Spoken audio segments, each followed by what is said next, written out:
On se croirait dans une zone de guerre. Au-delà des images qui ont fait la une des médias, on commence à comprendre ce qui s'est passé. Les sauveteurs ont tout fait pour dégager ceux qui étaient sous les décombres. C'est un héros. Les experts étudient maintenant les données scientifiques. Attendez, il doit y avoir un problème. Non, c'est bien ça, 7,4, bon sang. Des images inédites et les récits des témoins oculaires reconstituent le déroulement des faits. La terre tremble. On dirait que toute la montagne s'écroule.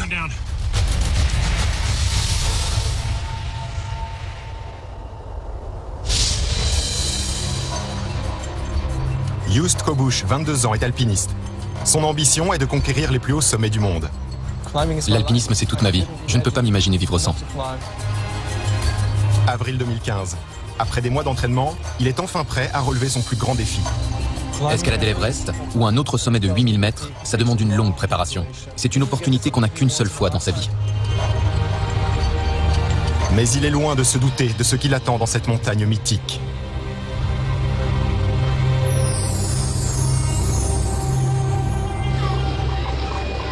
« 160 km plus loin se trouve la capitale du Népal, Katmandou.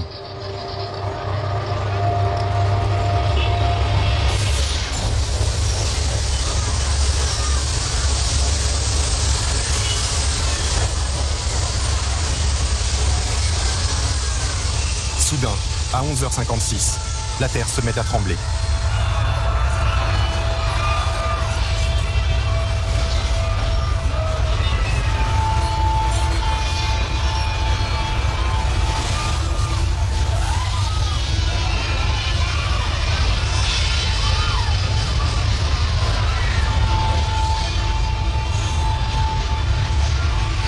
Le séisme est si violent qu'il est ressenti jusqu'en Inde et de l'autre côté de l'Himalaya, au Tibet. D'énormes rochers dévalent des flancs de la montagne.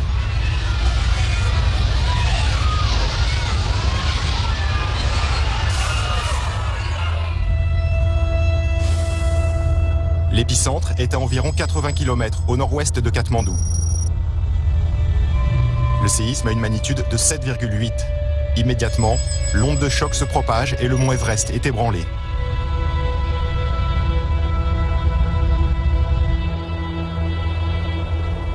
Camp de base de l'Everest. C'est le pic de la saison d'alpinisme. Mai est l'un des meilleurs mois pour se lancer dans l'aventure. Joost Kobusch est sur place avec une centaine d'autres alpinistes. Ce jour-là, j'avais décidé de me reposer. On était censé monter sur la cascade de glace, mais j'ai eu un mauvais pressentiment. On était en train de prendre le petit déjeuner. On en reprenait un deuxième quand des gens sont arrivés. C'était une journée normale. La terre bouge.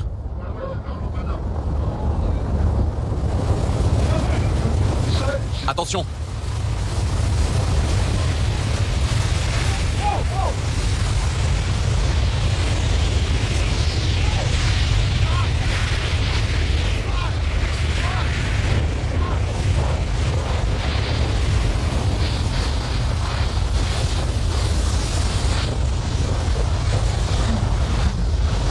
Viens sous mon blouson. Viens ici. Ça va? Ça va? Et toi? Ouais.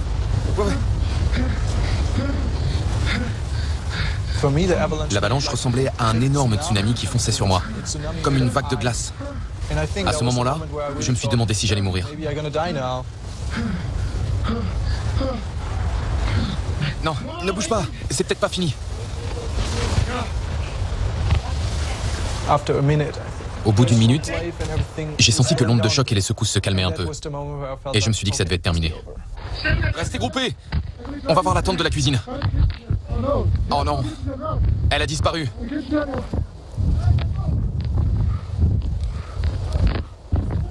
La tente de la cuisine s'est écroulée.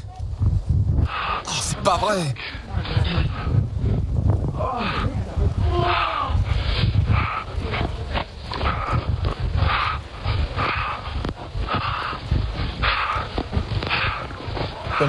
On s'est mis à courir pour se mettre à l'abri, vers un endroit où on serait en sécurité. Oh, c'est pas vrai. C'est pas vrai.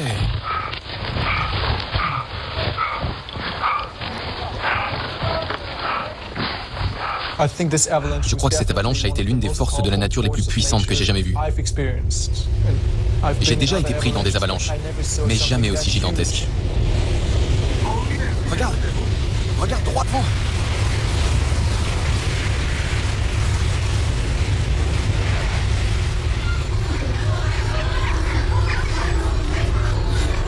Juste après le séisme, le Temple des Singes, l'un des plus anciens sites religieux de Katmandou, est dévasté.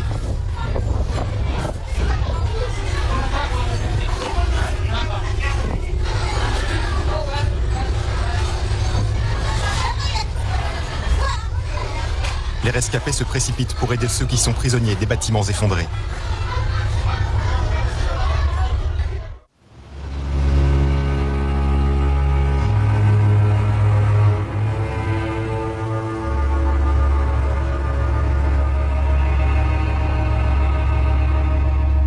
Peu à peu, les habitants de Katmandou découvrent l'ampleur du désastre. Des centaines de villages népalais sont en ruine. Ici, c'est le pire tremblement de terre de mémoire d'homme. Il y a environ 9000 morts.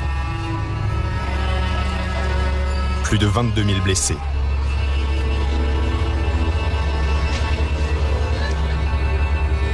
Et plus de 3 millions de sans-abri.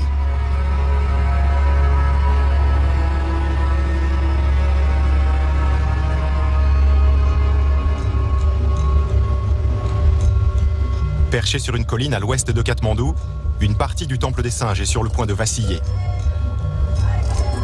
Ce temple de plus de 1500 ans est vénéré par les bouddhistes et les hindous.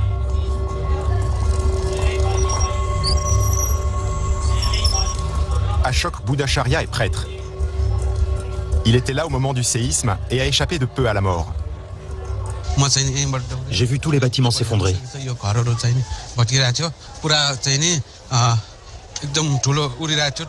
Il y avait tellement de poussière partout qu'on avait du mal à voir ce qui se passait. On aurait dit que toute la colline du temple était engloutie sous la poussière. Les touristes couraient dans tous les sens, sans savoir où se réfugier. Des Chinois, des Indiens, des Européens, totalement affolés. Environ 2 heures après, on a entendu une voix qui venait de sous cette grosse cloche. Il y avait un trou sous la cloche. Et on a entendu la voix d'un enfant. Il pleurait. On l'a entendu pleurer. Il y avait tout un tas de gravats dessus. On a couru vers lui et on a commencé à dégager tout ce qu'il y avait dessus. On a creusé la terre avec nos mains. Et c'est comme ça qu'on a enlevé tous les gravats et qu'on a fini par trouver le petit garçon. Je l'ai sorti de là et il m'a serré dans ses bras. Il était vivant.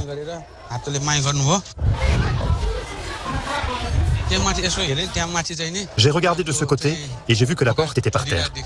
Et dessous, il y avait un homme pris au piège. Il avait l'air déjà mort. J'ai pas pu m'approcher pour essayer de l'aider parce que le sol tremblait encore. Il ne bougeait plus.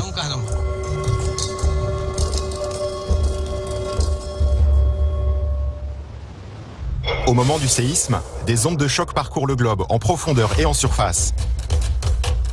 À plus de 11 000 km de Katmandou, les scientifiques du service américain de prospection géologique au Colorado captent les signaux venus du Népal. Roger Bilham étudie les tremblements de terre dans l'Himalaya depuis plus de 30 ans. J'ai tout de suite regardé combien j'avais d'argent sur mon compte en banque pour m'acheter un billet sur le premier vol pour Katmandou. C'est capital d'être dans la région de l'épicentre le plus vite possible. Très rapidement, tous les indices sur ce qui s'est passé disparaissent. Ce sont des informations scientifiques dont nous avons besoin pour reconstituer l'accélération au cours du séisme.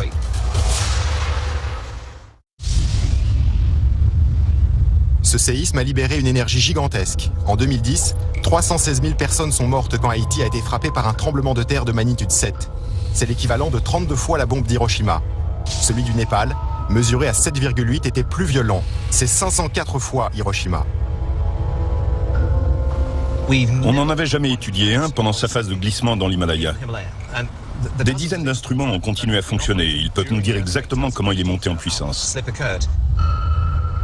Les origines de ce séisme se trouvent dans la collision de 2 morceaux de l'écorce terrestre.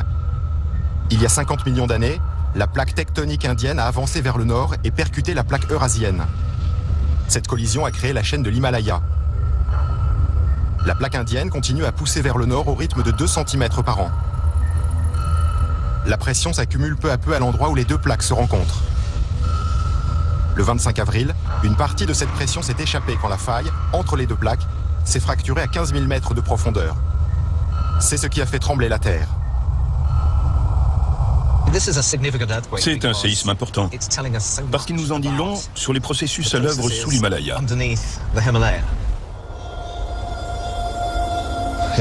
C'est un endroit vraiment génial. On est revenu au camp de base. J'espère qu'on aura plus de chance demain. Je crois que oui. Au lendemain du drame, beaucoup racontent comment ils ont réussi à s'en tirer. Paul Devany est alpiniste. Il a failli être emporté par un glissement de terrain sur l'Everest. Faut rentrer, faut rentrer. Oh, c'est pas vrai. C'est pas vrai. Couchez-vous. Sous la table. Vite, vite. Fermez la porte. Fermez la porte. Oh, c'est pas vrai. Oh my God. Oh wow. Oh wow. Oh wow. Oh wow. C'est violent. C'est énorme. Bon sang, c'est violent.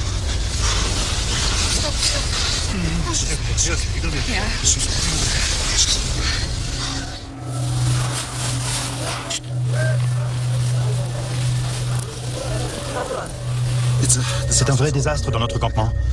Tout a été rasé. Les consultants ont disparu. Il y avait plein de tentes au milieu et il reste plus rien. C'est dingue, ça fait froid dans le dos. On se croirait dans une zone de guerre. Là, c'est notre camp. Comme vous voyez, il y a plein de neige derrière. Le tremblement de terre a eu lieu il y a une quarantaine de minutes et tout le monde est encore sous choc. La priorité, c'est de localiser les gens. Où sont les Sherpas, les alpinistes? C'est surréaliste.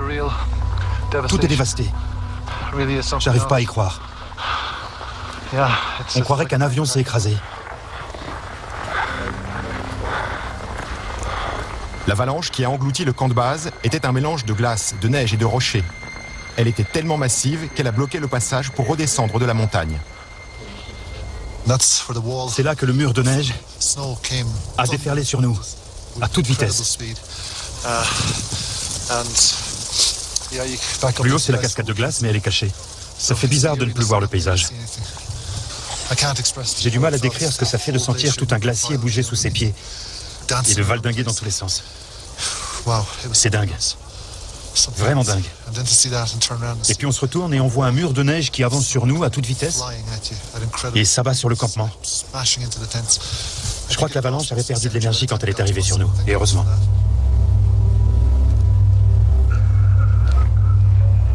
Il y a eu beaucoup de blessures d'impact par les tentes et le matériel de la cuisine qui ont été emportés avec une force incroyable. Certains ont été touchés par des débris qui sont tombés sur eux. L'avalanche a soulevé ceux qui étaient debout et les a emportés comme des poupées de chiffon jusqu'au milieu du camp de base. C'était terrifiant. C'est le soir, il est autour de 20 h. Je sais pas quoi dire. Le bilan ce soir, c'est qu'on a 11 morts et une quinzaine de personnes entre la vie et la mort. Les Sherpas ne savent pas quoi faire. Ils n'ont jamais vu ça, jamais. Dans l'histoire des expéditions d'Everest, il n'y a jamais eu de catastrophe aussi grave au camp de base. Tout le monde est en état de choc, moi y compris.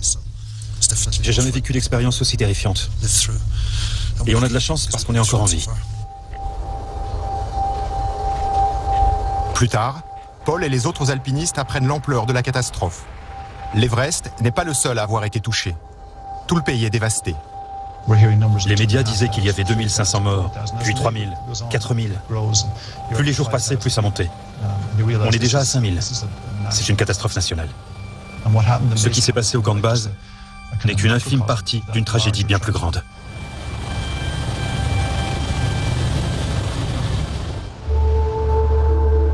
La catastrophe est loin d'être terminée. Il y a encore des répliques pendant plusieurs jours. Les bâtiments encore debout risquent de s'effondrer à leur tour. Les sauveteurs tentent de retrouver des survivants. Mais 5 jours après le séisme, il n'y a presque plus d'espoir d'en trouver. On nous a dit que des voix avaient été entendues dans une poche sous les décombres. On a une équipe de reconnaissance avec nous. On va aller sur place dans l'espoir de localiser cette victime. Un adolescent de 15 ans est prisonnier des gravats. C'est ce qu'on appelle un ensevelissement. Il n'a pas été écrasé, mais c'est comme s'il était dans une boîte. Une boîte avec des parois en béton tout autour.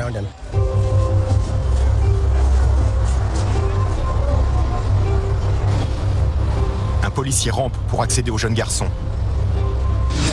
J'ai tapé, mais sans réponse. Après plusieurs fois, il a réagi.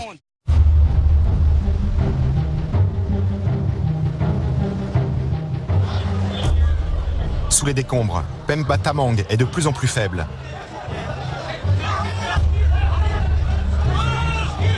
Pendant 5 heures, les sauveteurs font tout pour trouver une solution. Quand je me suis approché de lui, j'ai dirigé ma torche sur son visage. Et il n'en croyait pas ses yeux. C'était formidable. Je lui ai dit qu'on était là pour le sauver, de ne pas s'inquiéter et de rester calme. On allait le sortir de là.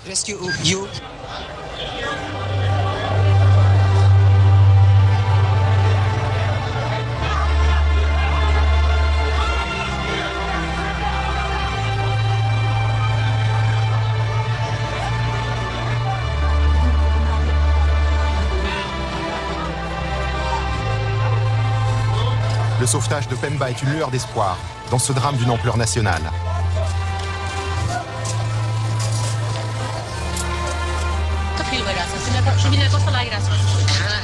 J'étais en train de manger quand il y a eu le tremblement de terre. J'ai essayé de sortir, mais les murs se sont craquelés et écroulés sur moi. Ma tante et d'autres gens étaient avec moi, mais je crois qu'ils ont été recouverts par les décombres.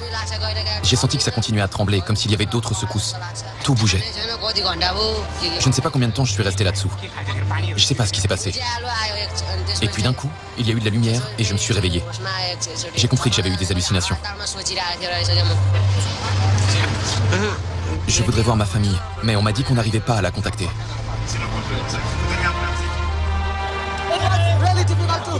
Comment vous l'avez trouvé? On a eu du mal à le localiser, mais on a réussi. On a fait du bon boulot. C'est un héros. Ouais. Ce sauvetage est un miracle, mais tout danger n'est pas écarté.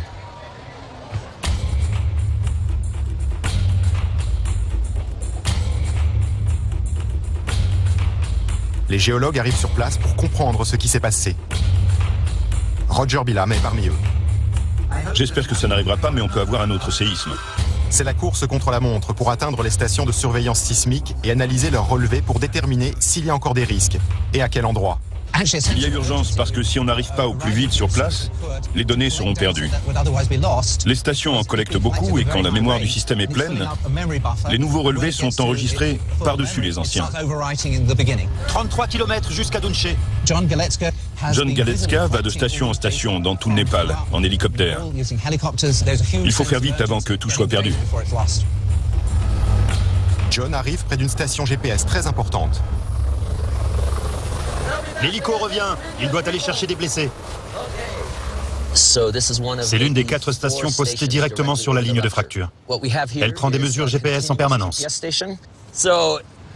Elle est fermement arrimée dans le sous-sol, à 1,50 m ou 2 mètres de profondeur, bien fixée. La position de ces stations est mesurée par GPS. Les satellites en orbite géostationnaire communiquent en permanence avec ces balises fixes, au sol. Si une station bouge, même de quelques millimètres, tout est enregistré. La station fonctionne encore. On va télécharger les données. Ces relevés très précis vont nous montrer les secousses, les mouvements du sol, les ondes sismiques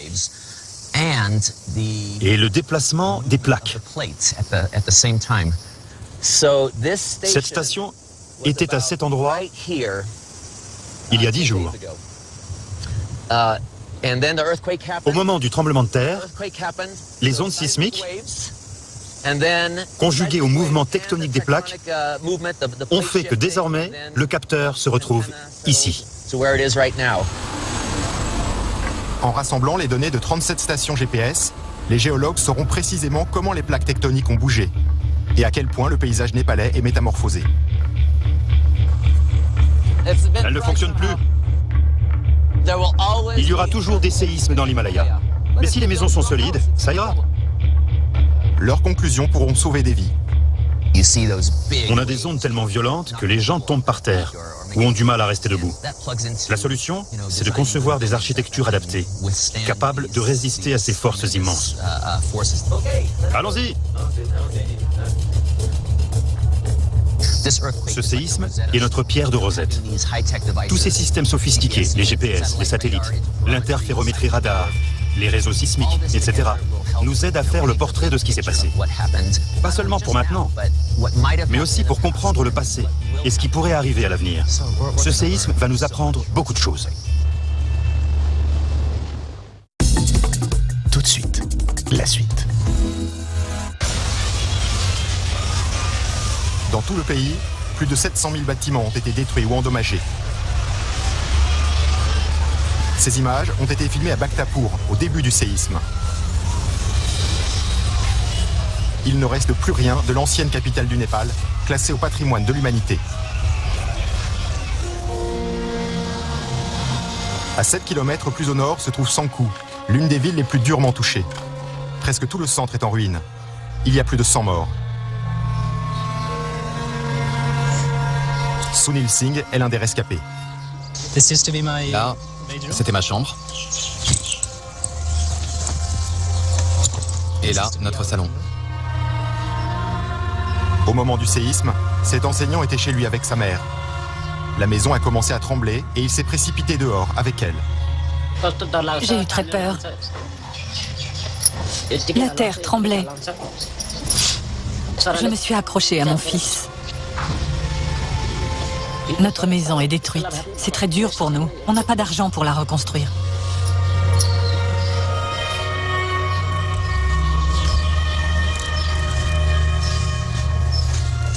C'était terrifiant. Mais on sait qu'on a de la chance d'être encore en vie.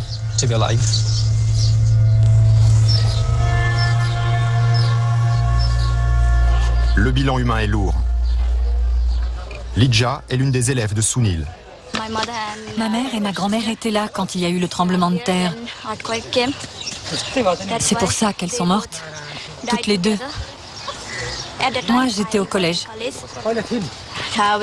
Quand je suis rentrée chez moi, j'ai vu qu'elles étaient mortes. Voilà, c'est tout.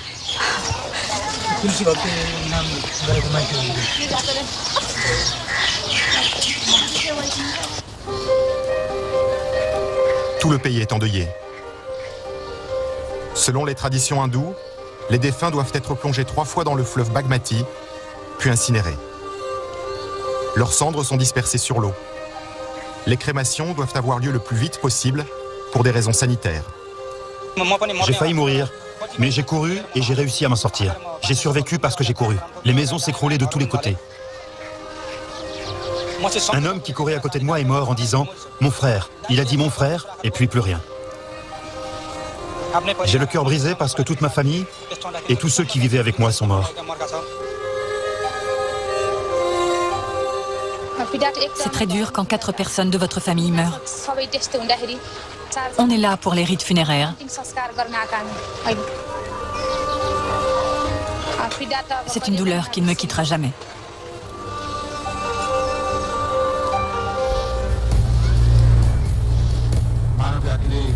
La catastrophe est loin d'être terminée. Le Parlement népalais est en séance quand le pays est secoué par un deuxième séisme.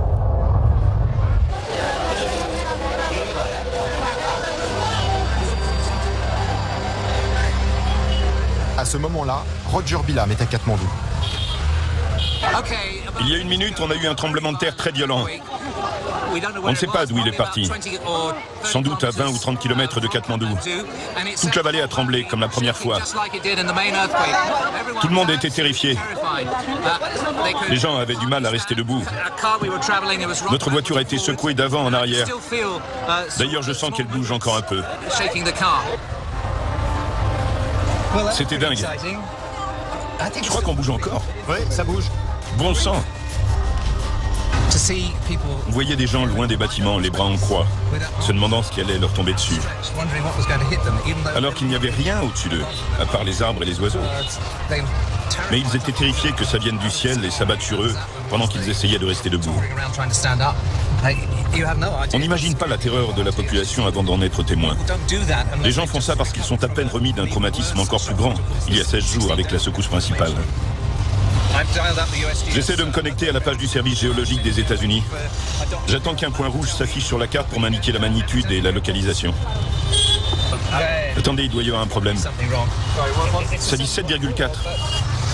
Non, c'est bien ça, 7,4, bon sang. À peine plus faible que le premier séisme. Ce n'est pas une petite réplique, c'est un nouveau gros séisme. On va voir ce qu'en dit le service géologique. Il faisait 7,4. Le Népal a été touché par un autre séisme, moins de 3 semaines après le premier. Celui du 25 avril, à environ 70 km au nord-ouest de Katmandou, avait une magnitude de 7,8. Les répliques se sont propagées vers l'est, à travers le Népal, jusqu'à l'Everest. L'épicentre du deuxième séisme était à mi-chemin entre Katmandou et l'Everest. Sa magnitude a d'abord été évaluée à 7,4 puis ramenée à 7,3. Voilà, c'est là. Là, c'est les séismes d'aujourd'hui. Ici, en orange. Et là, c'est la secousse principale. Là, les répliques. Celles d'aujourd'hui ont déplacé l'énergie vers l'Everest, qui est ici. On ne serait pas étonné qu'il y ait d'autres répliques dans cette zone demain, après-demain ou la semaine prochaine. 30 km plus loin. C'est comme si la chaîne de l'Himalaya se disloquait en direction de l'Est. Ce séisme va entrer dans l'histoire parce qu'il va nous apprendre beaucoup de choses. Pour les scientifiques, c'est super, mais pour les gens, c'est terrifiant. Le deuxième séisme déclenche de nouveaux glissements de terrain. Dans les montagnes, il y en a plus de 5000, notamment dans la région de Sindupalchok. On vient de vivre 2 journées interminables. Et c'est pas fini. Regardez ça, c'est partout comme ça. Michael Andrew est sauveteur. Il se rend dans les villages isolés touchés par le premier séisme. Et il est pris dans le deuxième. Je vais bien. Ça va, ne bouge pas. C'est une grosse secousse. Bon sang. Regardez ça. Tout va bien. Je me suis caché derrière un rocher. J'en tremble. Tout va bien, ne t'inquiète pas. On dirait que toute la montagne s'effondre. C'était un séisme majeur. Je l'ai entendu secouer la montagne de haut en bas pendant 30 à 40 secondes. On est... Regardez ça. C'est pas vrai. C'est le sentier sur lequel on marchait il y a 20 minutes. Là-bas où on voit des rochers débouler jusqu'en bas. C'est complètement dingue. Tout s'est passé tellement vite qu'on n'a pas eu le temps de réfléchir. Quand on sent que sa vie est en danger, on réagit instinctivement. Tout va bien, on n'a rien. J'ai vu les éboulements arriver et je me suis caché derrière un rocher. Mais regardez les glissements de terrain. C'est dingue.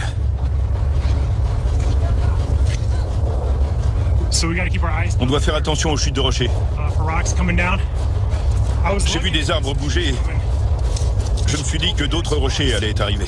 Et ils pèsent des centaines de kilos. J'étais bouche bée devant la montagne en face de moi. On aurait dit qu'elle s'effondrait. Il y avait des glissements de terrain, des panaches de poussière et des débris. Et les rochers qui tombent ne sont pas petits.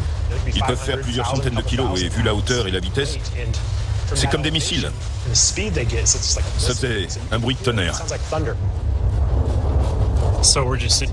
On s'est assis pour attendre qu'un hélicoptère vienne nous chercher. Il y a plein de répliques, alors on n'est pas rassuré. Là, c'est la piste d'atterrissage de l'hélico. On prend notre mal en patience, mais on est nerveux. Vous imaginez? Vous êtes enterré vivant là-dessous et on ne retrouve jamais votre corps, même si on sait que vous êtes là. Quand il y a un séisme majeur, on ne peut pas être plus rapide ou plus malin que lui. Si on se retrouve au milieu, il n'y a rien à faire. C'est terminé. Tout de suite, la suite.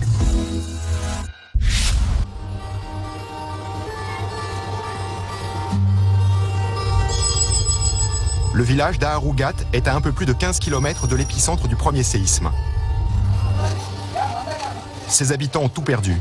et tentent de reconstruire leur vie. Voilà mon père, qui a 72 ans, et ma mère, qui a 55 ans.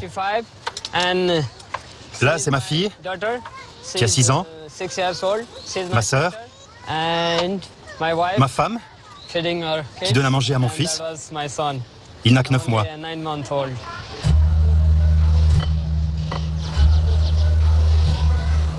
C'est chez moi. Dedans, tout est détruit.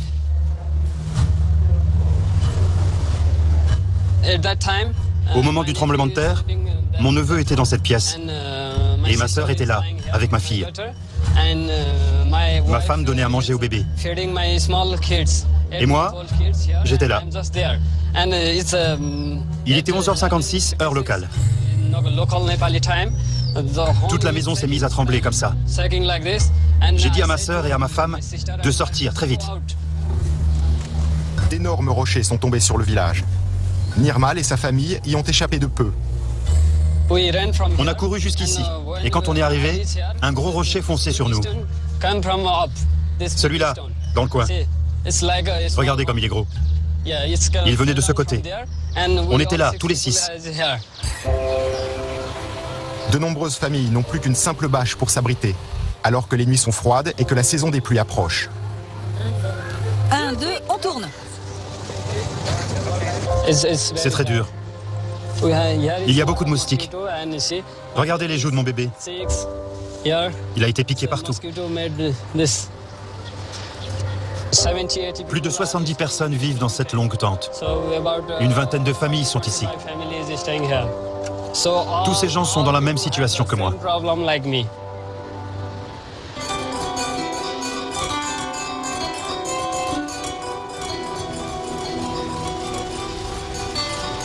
Le Népal est à la merci des forces naturelles. En plus des séismes, des avalanches et des glissements de terrain, il est soumis à la mousson. Dès le début de la saison, la catastrophe entrera dans une nouvelle phase. Les pluies torrentielles risquent de détruire les bâtiments fragilisés.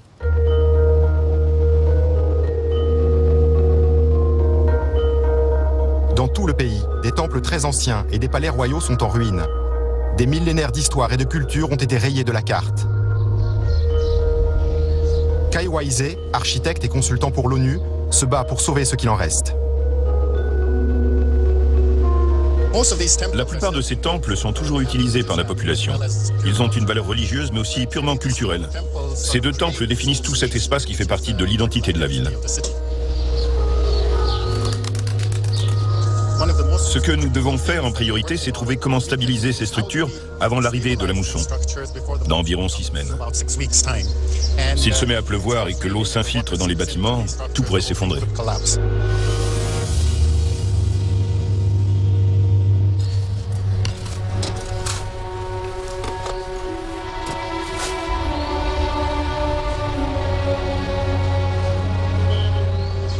Quand on regarde ces enchevêtrements de poutres en bois, on voit que certaines sont sculptées. Ça va être l'une des grandes difficultés.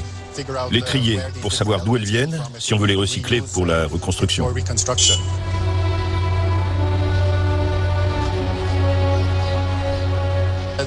Le problème, c'est que les gros tremblements de terre ne surviennent que tous les 80 ou 100 ans. Donc plusieurs générations passent et à chaque fois, les gens doivent réapprendre à se protéger. Et après l'avant-dernier, il y a 80 ans, la reconstruction n'était pas terminée.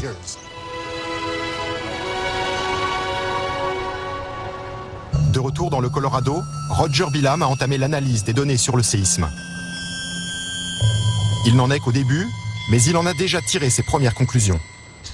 Ce tremblement de terre s'est produit juste à côté de la zone de rupture d'un séisme qui a eu lieu en 1934. Il avait une magnitude de 8,4, ce qui est énorme. Ce qui s'est passé, c'est qu'on en a eu un de 7,8 dans la région. Donc toute cette partie a été déplacée vers le sud en glissant sur 1,50 m. Ce tremblement de terre est plus qu'un coup de semonce. C'est un vrai séisme qui a fait de gros dégâts. Et il n'y a pas eu de séisme précurseur. On ne peut pas prédire les séismes et celui-là ne nous a envoyé aucun signal avant-coureur. Il est arrivé sans crier gare. On ne sait pas comment prédire un gros tremblement de terre. On a eu des séismes dans l'est et d'autres plus loin à l'ouest. Il y a une zone où il n'y a rien eu entre les deux et elle doit s'aligner. En d'autres mots, on pourrait en avoir un autre dans l'ouest du Népal. Ça fait peur. On sait que des séismes d'une magnitude de 8,6 se sont déjà produits dans l'Himalaya.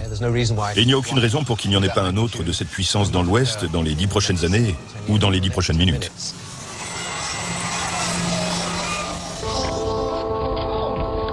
Oh non! Non! Non! Non! Quand on part en montagne, on accepte les risques. Ça fait partie de l'aventure. Même après cette avalanche, je n'ai pas peur. Je continuerai à vivre ma passion et mon rêve.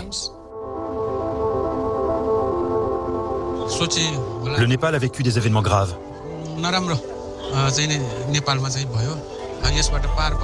Tous les Népalais doivent se serrer les coudes pour survivre.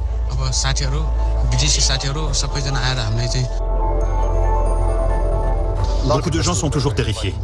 Ils vont être nombreux à dormir dehors pendant longtemps. Beaucoup d'habitants vont vivre dans les parcs, sous des tentes. Il faudra des années pour que tout le monde retrouve sa vie d'avant le séisme. On a de la chance d'être vivant.